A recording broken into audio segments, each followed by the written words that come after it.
Assalamualaikum warahmatullahi wabarakatuh.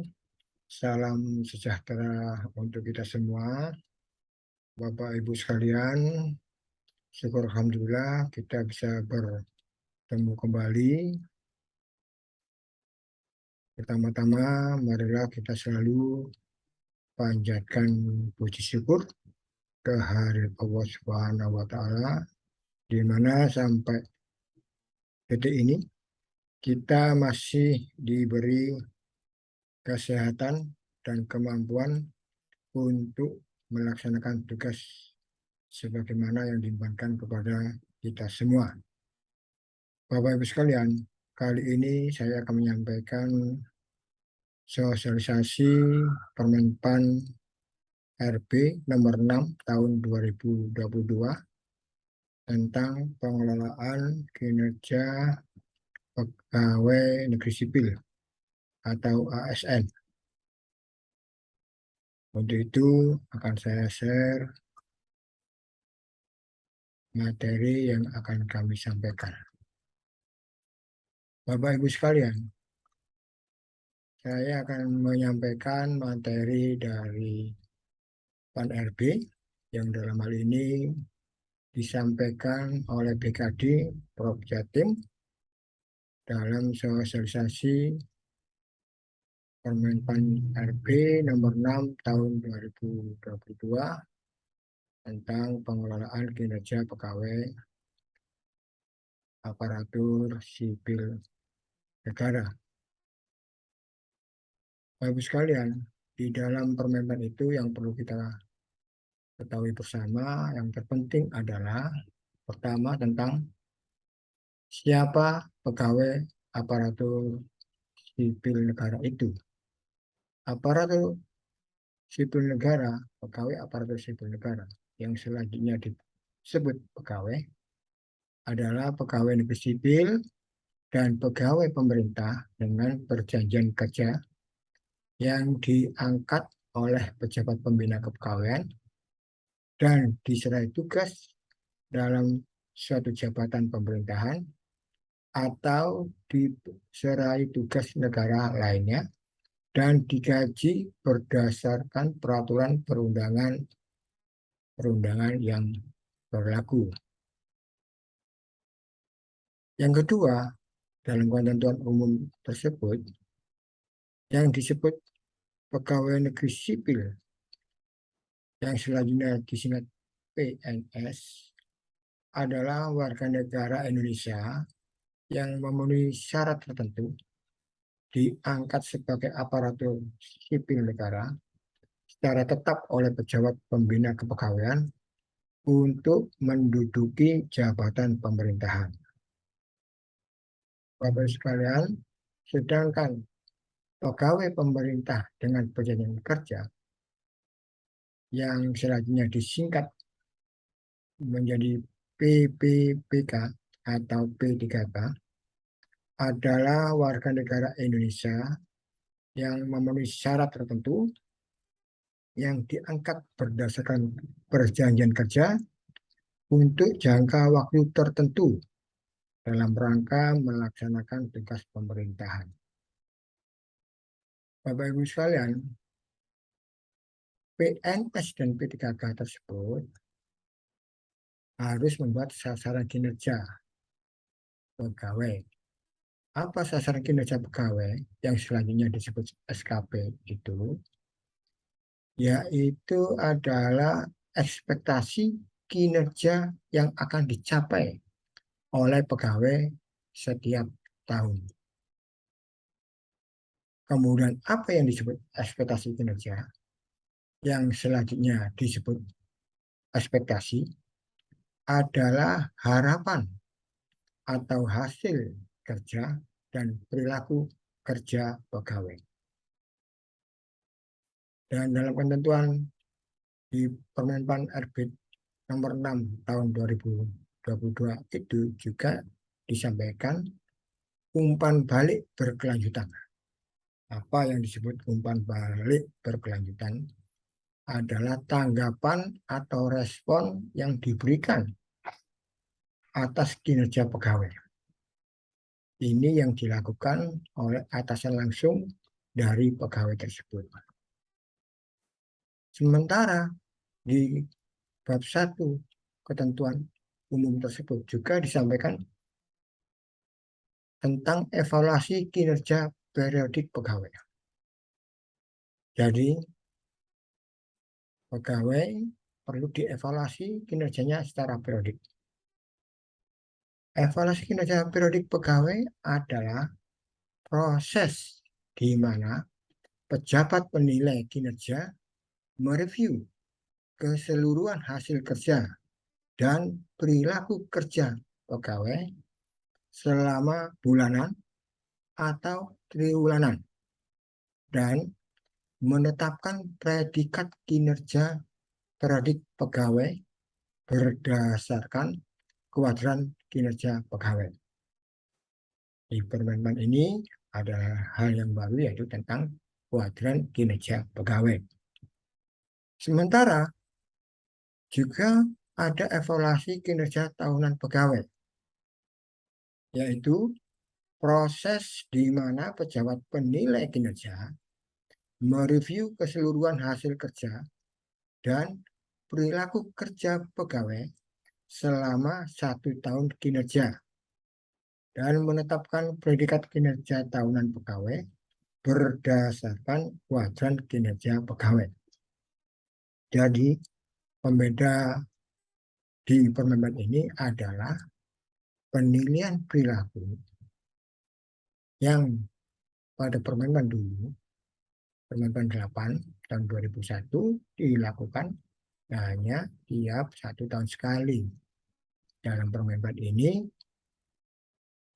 penilaian perilaku pegawai dilakukan setiap bulan atau triwulan. Jelas sekali, bahkan nantinya kita akan mengisi SKP pegawai atau bawahan kita, itu tiap bulan harus ada penilaian perilaku kerja pegawai. Bapak Ibu sekalian, selanjutnya untuk pejabat penilai kinerja, itu siapa? Ya, pejabat penilai kinerja adalah atasan langsung pegawai dengan ketentuan paling rendah pejabat pengawas atau pejabat lain yang diberi pendelegasian kewenangan. Ya, jelas sekali di sini pejabat penilai kinerja adalah atasan langsung pegawai tersebut dan pejabat lain yang diberi pendelegasian kewenangan. Jadi ketika ada pejabat fungsional yang diserai tugas untuk menilai pegawai, maka dia atau beliaunya bisa disampaikan sebagai pejabat penilai kinerja.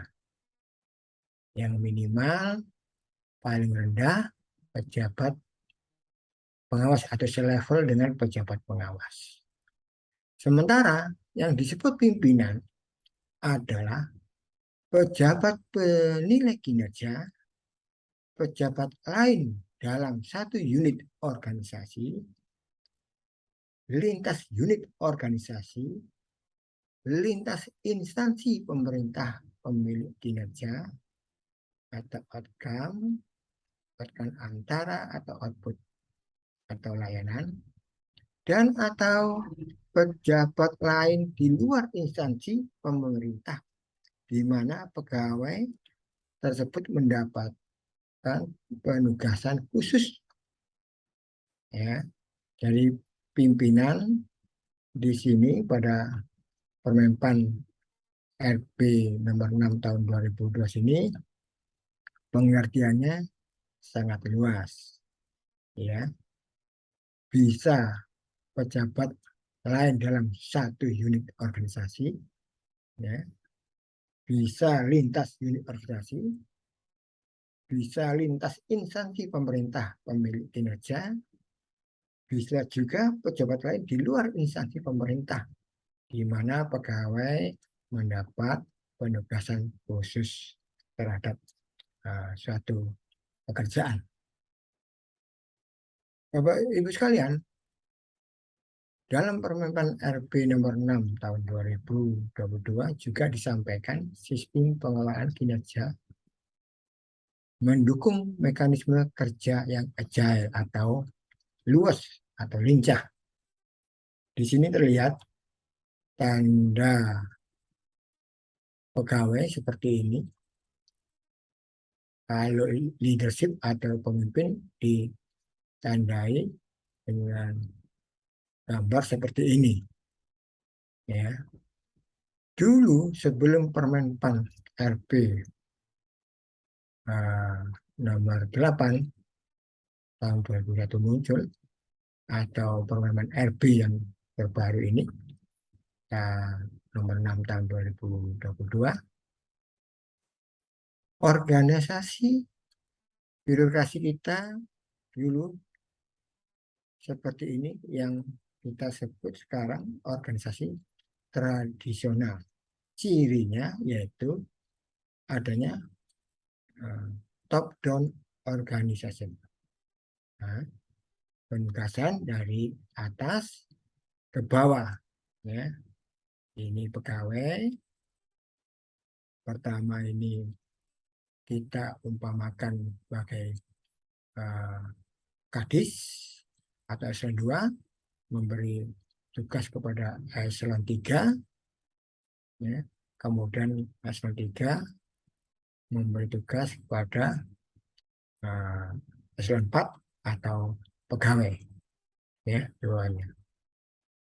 Ini organisasi yang tradisional. Dan ini semenjak Permen PAN terbaru ini akan ditinggalkan. Ya.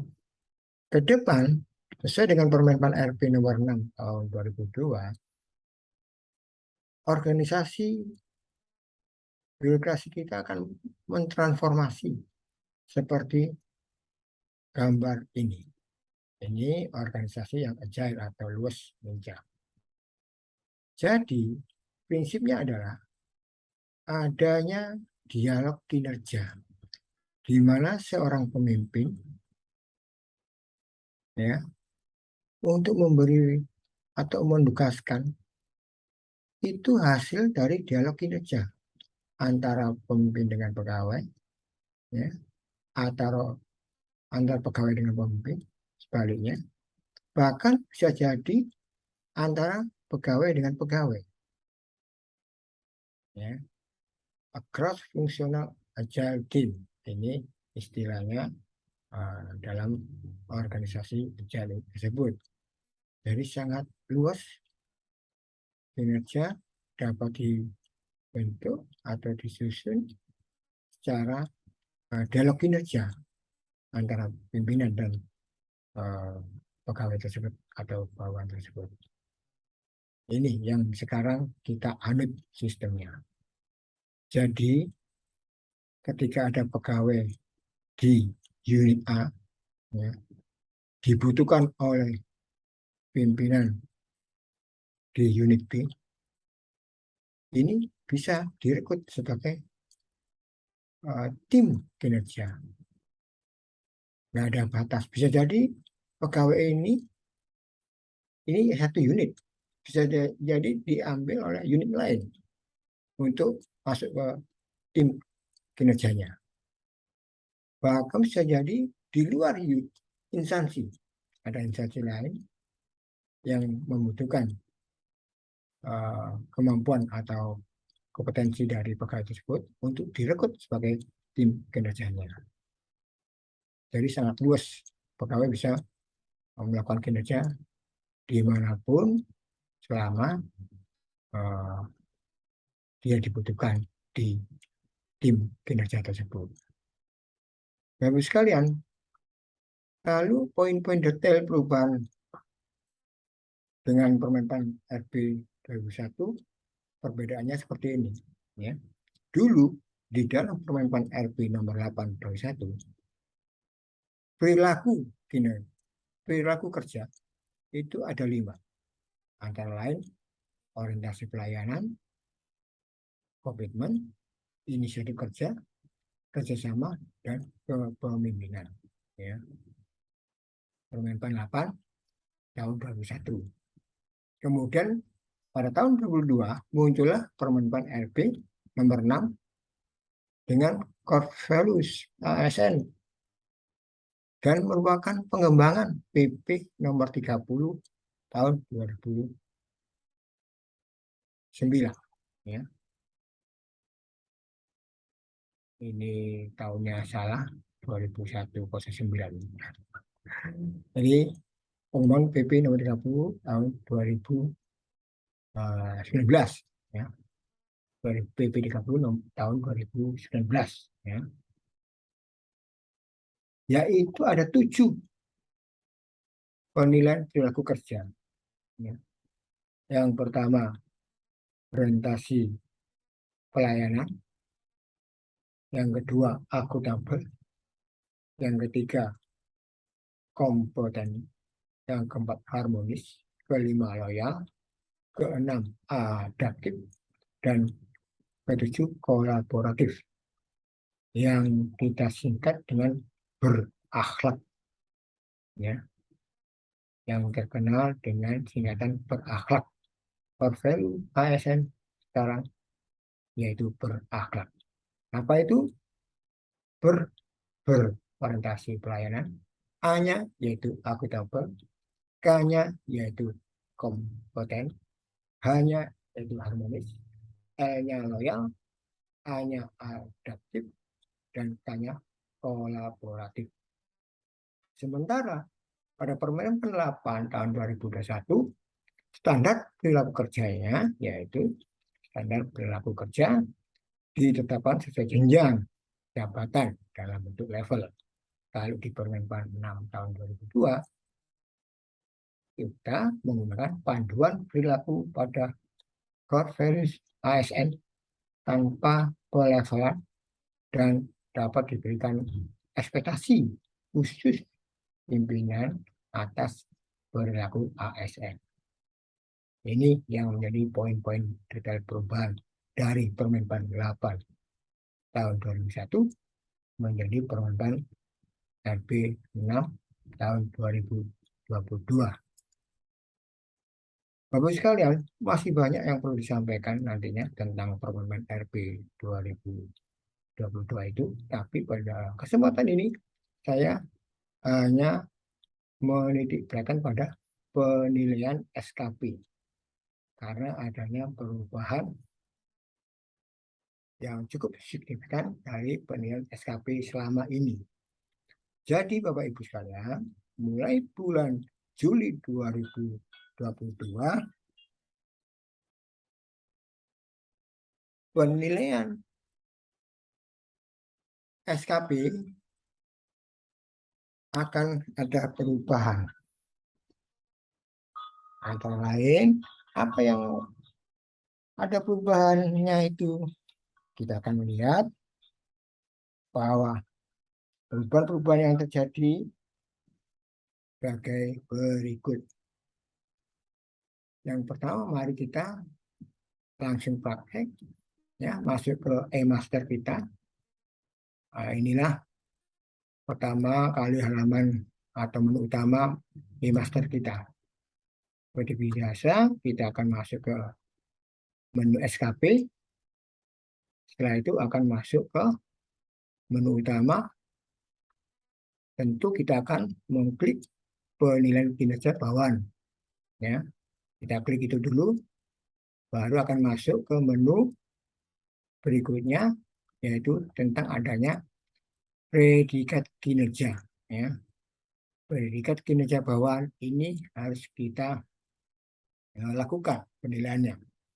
Kita klik, kemudian jangan lupa juga kita cari bulannya. Ya. Bulannya Juli, baru kita klik cari. Setelah itu pasti masuk ke menu penilaian itu. Nah, inilah yang menjadi pembeda. Ya, inilah yang menjadi pembeda bahwa kita harus memberi penilaian perilaku berakhlak mulai bulan Juli, SKP bulan Juli, ya, yang terdiri dari tujuh komponen tadi, ya, orientasi pelayanan, akuntabel, kompeten, harmonis, loyal, adaptif, dan kolaboratif. Dan di sini ada urutan keberhasilan. Ini core value-nya, ini urutan keberhasilan. Seperti contoh misal orientasi pada pelayanan. Ukuran keberhasilannya yaitu bila pegawai tersebut memahami dan memenuhi kebutuhan masyarakat, ya, atau pegawai tersebut ramah, cekatan, solutif, dan dapat diandalkan, ya. Dan yang ketiga mungkin bisa melakukan perbaikan tiada henti. Jadi ini adalah ukuran keberhasilan dari core value orientasi pelayanan. Ketika pegawai tersebut memenuhi ketiga ukuran keberhasilan ini, maka pada penilaian berdasarkan bukti dukungnya kita beri apakah sesuai ekspektasi. Nah, ini kalau kita klik ada tiga, atau di atas ekspektasi atau di bawah ekspektasi. Katakanlah kita pilih sesuai ekspektasi, ya. Klik masuk, kemudian baru kita harus juga memberi umpan balik berdasarkan bukti dukung, ya. Bapak Ibu harus memberi umpan balik.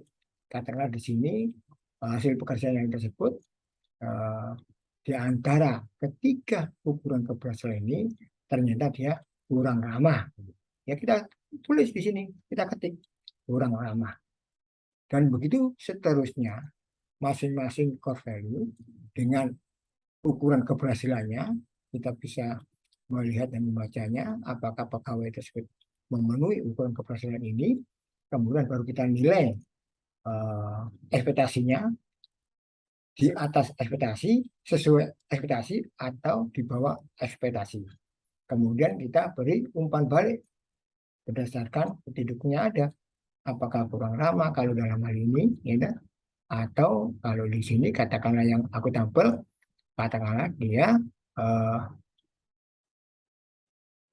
melaksanakan tugas dengan jujur, ya, atau melaksanakan tugas kurang disiplin, katakan, dan seterusnya.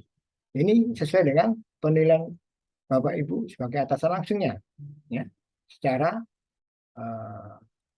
objektif bagaimana pegawai tersebut telah berperilaku dalam kinerjanya. Setelah ini diisi semua, nantinya baru ada juga penilaian hasil kerja ASN di bawah sini, hasil kerjanya. Ukuran keberhasilannya juga ada tiga, ya.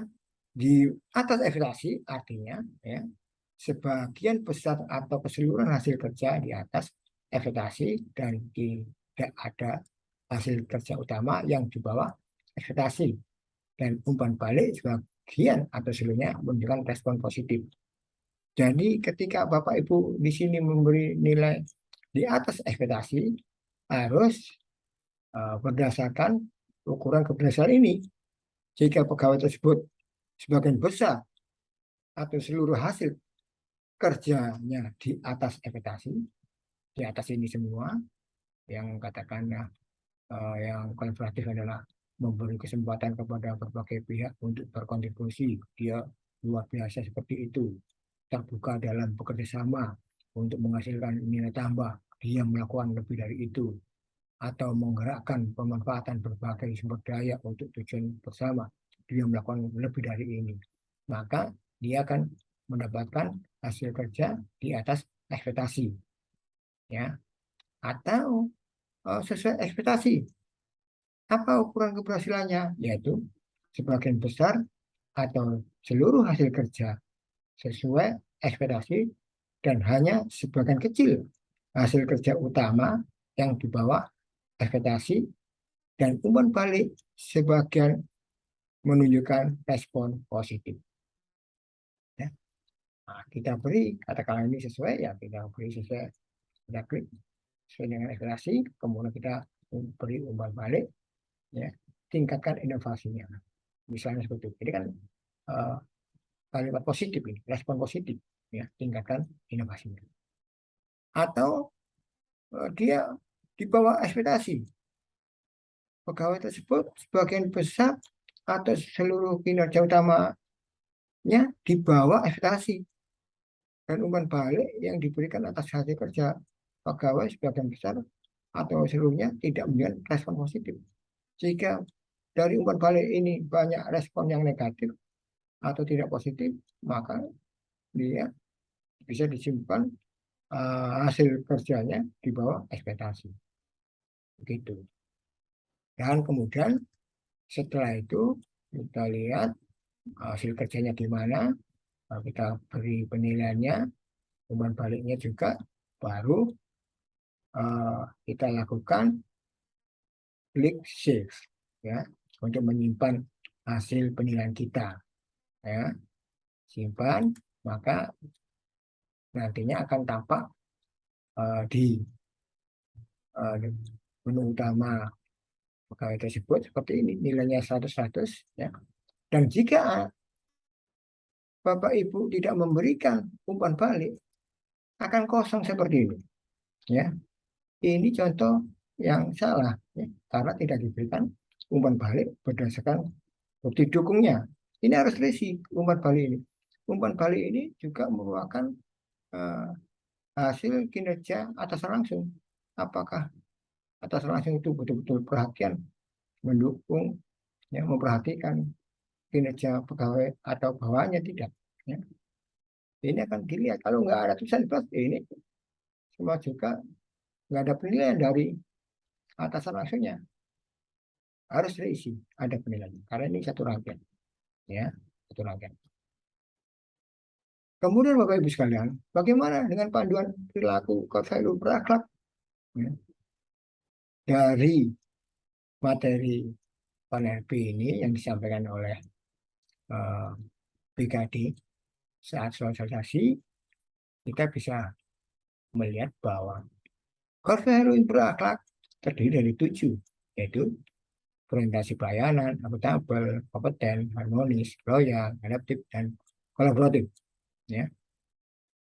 Nah, untuk itu kita harus tahu bagaimana panduan perilakunya dan yang lebih utama lagi perwujudan dari perilaku tersebut. Ya, kita bahas satu persatu. Untuk core value berorientasi pelayanan ini uh, artinya adalah kami berkomitmen memberikan pelayanan prima demi kepuasan masyarakat. Ya, ini arti dari orientasi pelayanan seperti itu. Ya. Panduan perilakunya bagaimana? Panduannya satu, antara lain memahami dan memenuhi kebutuhan masyarakat. Ya. Kemudian yang kedua, ramah, cekatan, solutif, dan dapat diandalkan. Yang ketiga, melakukan perbaikan tiada henti. Kebutuhan masyarakat yang mana? Ya, tentu sesuai dengan tupoksi kita. Ya, kalau kita di bidang olahraga dan pemuda, tentu kebutuhan masyarakat tentang kepemudaan dan keolahragaan. Bagaimana perwujudan perilakunya? Bisa kita identifikasi ada 11 di sini, ya, perwujudan perilaku dari berorientasi pelayanan ini, ya. Antara lain yang pertama, mengidentifikasi kebutuhan masyarakat dengan proaktif, ya.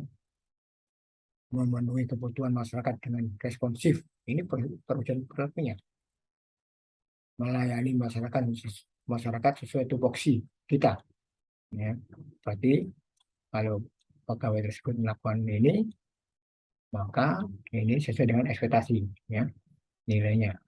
Menyelesaikan keluhan masyarakat dengan pendekatan komunikasi yang persuasif, ya, dan seterusnya. Ada 11. Kemungkinan ada ya, kalau ada yang baru bisa Anda tambahkan di sini. Tapi intinya adalah ada 11 ini yang dikeluarkan oleh PKM, ya. Kemudian yang kedua, akuntabel. Bagaimana akuntabel itu? Yaitu kami mampu mengemban amanat dan kepercayaan yang diberikan dengan penuh tanggung jawab. Itulah yang disebut akuntabel dari kinerja kita. Panduan perilakunya gimana? Ada 3 di sana, yaitu pertama melaksanakan tugas dengan jujur, bertanggung jawab, cermat, disiplin, dan berintegritas tinggi. Ya. Yang kedua, menggunakan kekayaan dan barang milik negara secara bertanggung jawab, efektif, dan efisien. Yang ketiga, tidak menyalahgunakan kewenangan jabatan. Ini panduan perilaku akuntabel. Bagaimana perwujudan perilakunya? Ya, ada beberapa di sini kita sampaikan seperti memulai janji dan komitmen, melaksanakan pekerjaan sesuai dengan prosedur dan ketentuan yang berlaku, dan seterusnya. Bapak Ibu bisa pelajari sendiri. Ya. Kemudian yang ketiga tentang core value berikutnya yaitu kompeten. Apa yang dimaksud kompeten? Tentu yaitu kami meningkatkan kompetensi diri dengan terus belajar. Ini pemahamannya atau intinya adalah meningkatkan kemampuan diri. Ya. Bagaimana panduan perilakunya? Ada 3 juga yang sebagai panduan perilaku, antara lain meningkatkan kompetensi diri untuk menjawab tantangan yang selalu berubah. Jadi selalu belajar untuk meningkatkan kemampuan diri atau kompetensi diri. Yang kedua, membantu orang lain belajar. Nah, ketika ada teman pegawai memberi bantuan belajar kepada temannya, itu dia berarti melakukan core value yang ketiga, ya, kompeten. Dan yang ketiga, melaksanakan tugas dengan kualitas terbaik. Apa perwujudan perilakunya? Ada beberapa juga di sini perwujudannya. Salah satunya yaitu meningkatkan kapasitas dan kompetensi diri secara terus-menerus. Ya, terus-menerus. Kemudian yang kedua bisa jadi bertukar pikiran dan berdiskusi dengan rekan kerja, bawahan, dan atasan. Nah, disinilah jelas sekali keaktifan dari pegawai tersebut, ya, bertukar pikiran, berdiskusi dengan rekan kerja, dengan bawahannya, dan, atau dengan atasannya, dan seterusnya dan seterusnya. Bisa Ibu Bapak pelajari sendiri. Kemudian yang keempat, harmonis. Apa itu harmonis? Ya, harmonis dalam hal ini kami saling peduli, menghargai, dan bertoleransi dengan perbedaan. Apa panduan perilakunya? Yang pertama, menghargai setiap orang apapun latar belakangnya, ya, baik itu soal agama atau ras, ya, ekonomi, ya, ya tetap menghargai. Ya. Yang kedua, suka menolong orang lain. Nah, ketika ada pegawai yang tidak suka menolong, ini berarti dia tidak melakukan core value yang keempat, ya, harmonis. Panduan perilaku yang ketiga, membangun lingkungan kerja yang kondusif. Ya. Di sini juga sangat clear sekali bahwa kalau ada pegawai dia membangun lingkungan kerja yang kondusif, tidak bahasa tidak sering membuat resek gitu, bahasa keseharian, maka dia berarti menjalankan value yang keempat, harmonis. Sementara perwujudan perilakunya bagaimana? Juga bisa dipelajari, ada beberapa, antara lain berlaku adil kepada setiap orang tanpa memandang kedudukan, jabatan, latar belakang, suku, agama, ras, dan jenis kelamin. Ya. Kemudian juga menjaga hubungan yang baik dengan rekan kerja, atasan, bawahan, dan stakeholder. Jadi, ketika ada pegawai yang tidak bisa menjaga hubungan baik dengan rekan kerja, dengan atasan atau bawahannya atau stakeholder yang lain, ini berarti pegawai tersebut belum melaksanakan core value yang keempat ini. Dan seterusnya, dan seterusnya. Sementara yang kelima, core value yang kelima, yaitu loyal. Apa itu loyal? Yaitu kami berdedikasi tinggi terhadap kepentingan bangsa dan negara.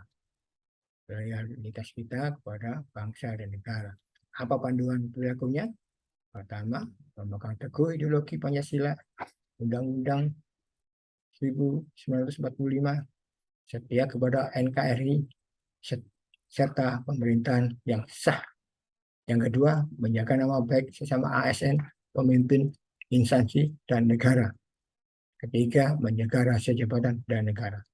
Inilah core value yang kelima, loyal. Apa panduan perwujudan perilakunya? Yaitu antara lain menghindari tindakan, ucapan, perbuatan yang menjurus pada radikalisme yang bertentangan dengan ideologi Pancasila. Jadi ucapan, perbuatan antara lain komen di WA, di media massa, medsos itu juga perlu diperhatikan. Ya, jangan sampai kita melanggar value yang kelima ini. Kemudian berikutnya soal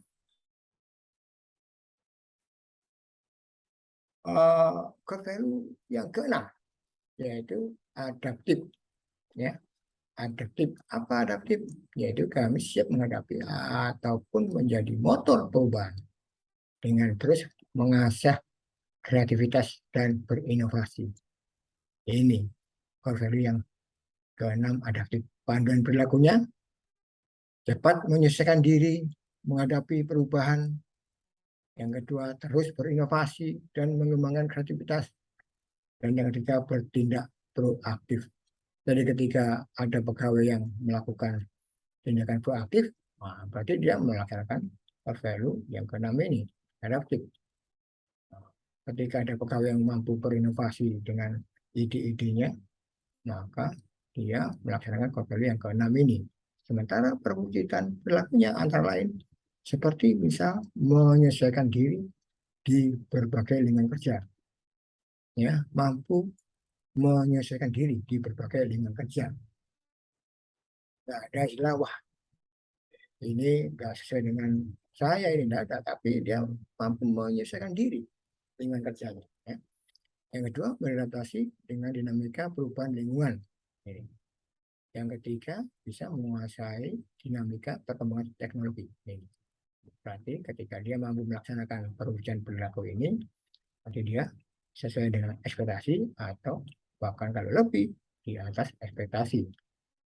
Dan core value yang terakhir, ketujuh, kolaboratif. Apa kolaboratif? Yaitu kami saling bersinergi dalam bekerja sama. Panduan perilakunya sama, memberi kesempatan kepada berbagai pihak untuk berkontribusi. Ya, yang kedua, terbuka dalam bekerja sama untuk menghasilkan nilai tambah. Dan yang ketiga, menggerakkan pemanfaatan berbagai sumber daya untuk tujuan bersama. Bagaimana perwujudan perilakunya? Yang pertama, bisa menerima pendapat dan saran dalam menyelesaikan pekerjaan. Nah, ini perlu kita pahamkan bersama. Bagaimana kita bisa menerima pendapat dan saran orang lain dalam menyelesaikan pekerjaannya. Kalau mampu, maka dia sudah melakukan core value yang ketujuh. Ya. Kemudian memuji keunggulan dan prestasi orang lain. Nah, ini kita dituntut, ya, dituntut untuk mampu atau bisa memuji keunggulan dan prestasi orang lain. Kalau memang orang lain berprestasi baik, ya tentu kita puji, ya. Kita acungi jempol begitu, ya. Kemudian yang ketiga, bisa membagi tugas, tanggung jawab, hak dan kewajiban kepada setiap anggota tim kerja secara proporsional. Ini core value yang ketujuh, kolaboratif dan seterusnya yang bisa Bapak pelajari. Baik Bapak Ibu sekalian, inilah core value kita ketujuh. Core value itu yang biasa disingkat berakhlak dengan hashtag bangga melayani bangsa. Ya, demikian Bapak Ibu sekalian. Terima kasih atas perhatiannya. Semoga kita mampu melaksanakan yang baik. Ya, sampai kita purna, tentunya purna tugas, ya. Baiklah, Bapak Ibu, jangan lupa bahagia karena Allah selalu bersama kita. Begitu.